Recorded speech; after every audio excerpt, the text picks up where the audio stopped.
Voilà, donc nous allons donc calculer la perméabilité. Alors la perméabilité, c'est tout simplement la surface des ouvertures sur la surface totale. Donc la surface des ouvertures. Voilà, nous avons dit nos ouvertures, nos ouvertures. Voilà. 6 fois 20, ça fait 120 mètres carrés.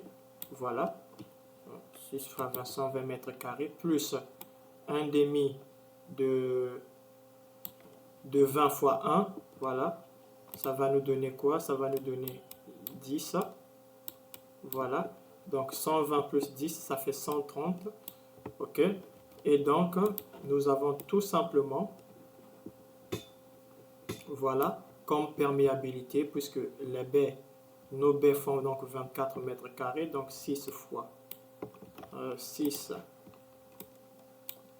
multiplié par 4, ça fait 24, OK, mètres carrés. Donc, 24 mètres carrés, on peut donc déterminer ici, quoi? Nous pourrons donc déterminer la perméabilité. Alors, la perméabilité est notée par nu. Hein? La perméabilité est notée par nu. Donc, nu, voilà, nu égale. Nu égale, pardon, excusez.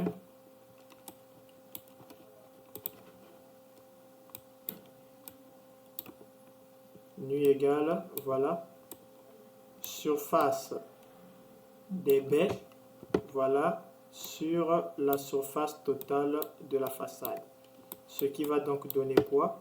Nous avons donc 24 mètres carrés, voilà, sur 24 mètres carrés sur, voilà, 130 mètres carrés. Voilà. Donc, si nous faisons le calcul, 24 sur 130, voilà, multiplié par 100, ça donne un pourcentage de 18,46%. Donc, autrement, 18,5%. Donc, nous venons ici, hein, nous venons tout simplement ici. Voilà, nous sommes là. On dit quoi? Perméabilité des lampons. Donc, nous n'avons pas de perméabilité sur les lampons. Perméabilité des pignons, voilà, c'est en avant. Voilà, en avant, nous avons 18,5. Donc, automatiquement, robot va tenir en compte, il sait que, voilà, il y aura une ouverture à ce niveau. Et donc, il va générer une perméabilité.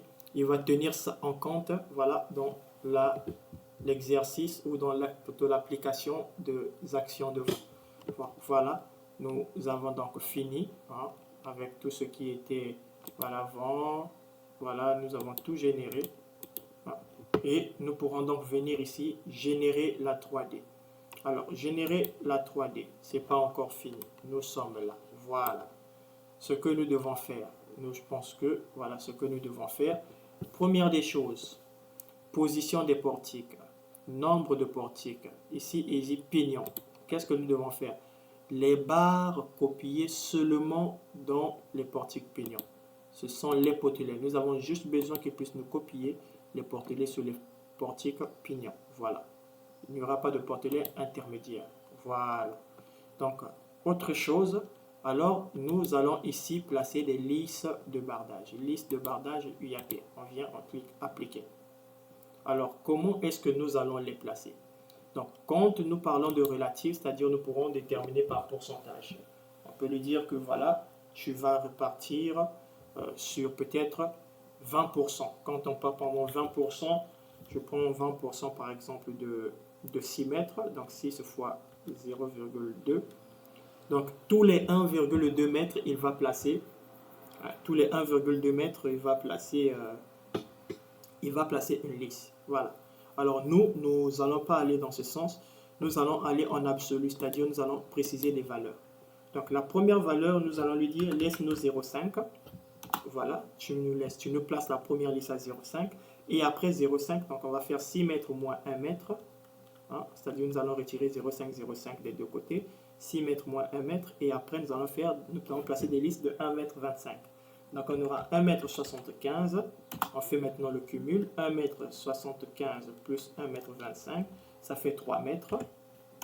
Alors, on prendra 4 mètres 25 et 5 mètres 50. Voilà.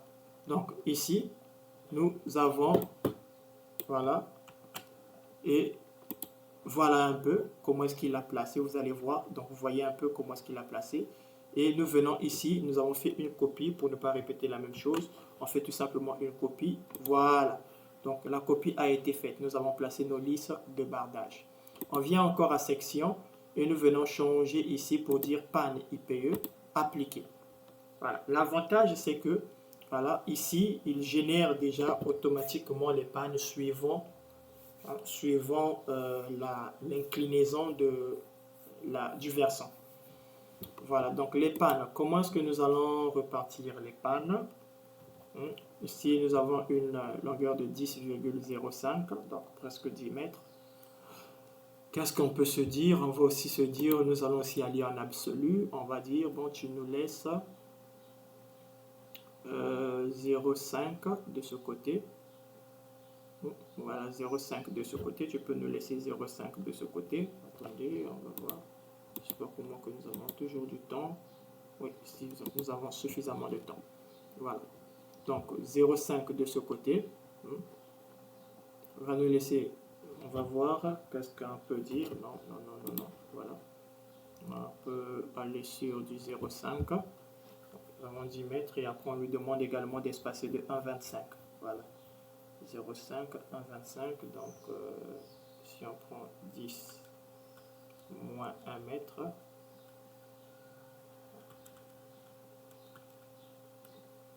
il reste 900, voilà. Non. On prend ici, nous allons aller, on peut aller aussi, regardez ce qu'on peut faire, on peut ici travailler en relatif. Nous pouvons travailler en relatif, nous allons lui dire que, voilà, tu nous places tous les 10%, voilà. Tous les 10%, donc cela va te dire qu'il va séparer la barre en 10. Non, annulé.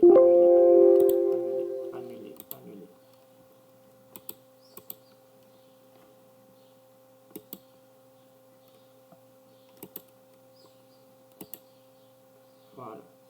Excusez-moi, j'ai omis quelque chose.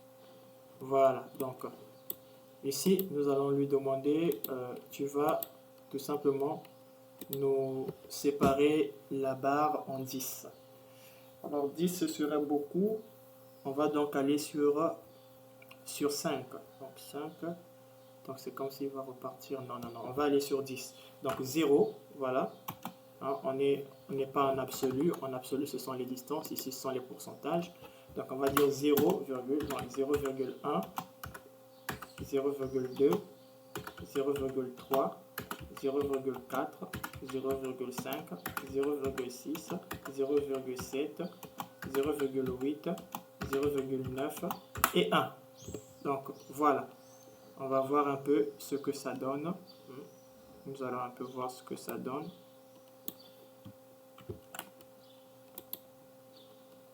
Vous allez voir, voilà, et regardez un peu,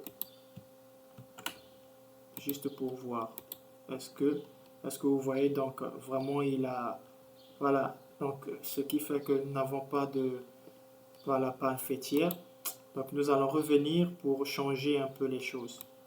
On peut dire, bon, au lieu de 0, voilà, tu vas prendre 0, voilà, 0,25, donc 0,2, pardon, 0,4, 0,6, 0,8 et 1.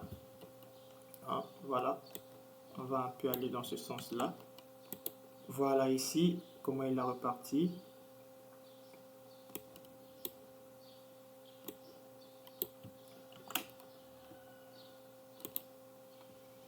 Regardez, vous voyez, donc ici il a même, voilà, alors que nous voulons avoir quand même des pannes sablières. Alors qu'est-ce que nous allons faire? Nous allons, voilà, donc c'est comme s'il a séparé de 2 mètres. 2 mètres, c'est trop. C'est trop. Pourquoi est-ce que c'est trop les 2 mètres? Voilà. Pourquoi est-ce que les 2 mètres sont trop? Tout simplement parce que quand nous allons venir ici, hein, l'espacement des pannes dépend de la portée de la toiture. Donc ici, couverture en plaque ondulée fibre ciment. Nous venons ici, voilà. Vous allez voir les plaques ondulées fibre ciment. Voilà. L'entre-axe faible des portiques doit être compris, des pannes doit être compris entre 1 et 1,38. Voilà, entre 1 et 1,38. Donc, nous n'allons pas aller au-delà de ces valeurs-là. Donc, qu'est-ce que nous allons lui dire? Nous allons modifier. Nous allons modifier.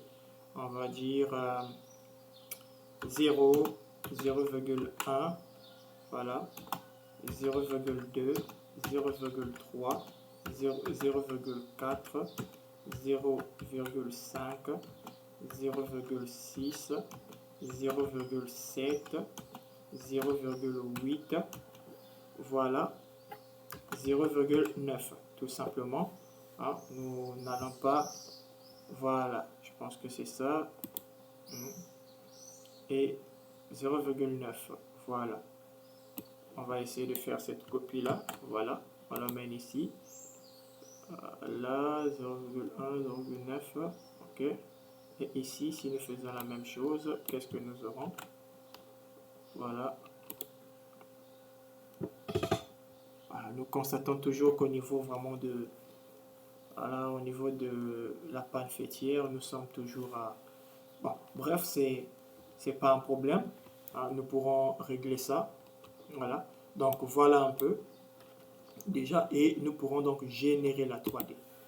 Générer la 3D. La réglementation actuelle ne peut pas être utilisée pour la norme. Nous devons utiliser. Pourquoi? Non, j'ai bel et bien besoin de ça. Voilà.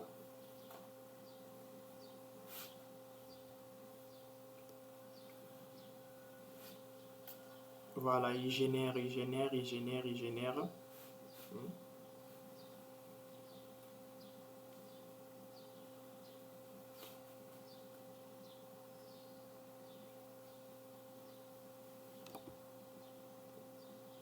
Donc, robot nous a produit la note de calcul. Le robot nous a produit la note de calcul. Donc, voilà la note de calcul, toutes les informations. On peut également les enregistrer. Hein. On peut les enregistrer ces notes de calcul-là.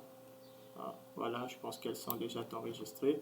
Donc, vous allez voir ici que la pression de base est là, mais elle va subir, voilà, une modification par rapport à la hauteur. Et ici, voilà, par rapport à l'effet de site. Voilà, l'effet de site, voilà, qui est là. L'effet de site qui est là, et il a donné ça ici. Effet de site 1,3, région 2. Nous pourrons venir ici. Effet de site 1,3, région 2. Donc, région 2, zone 2, site exposé 1,3. Donc, c'est bel et bien le coefficient qui a été utilisé par le logiciel. Donc, il a généré un peu toutes les charges de vent possibles. Voilà. Donc, nous revenons donc ici. Voilà.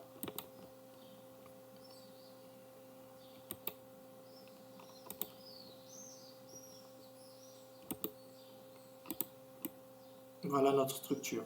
Voilà, notre structure est là.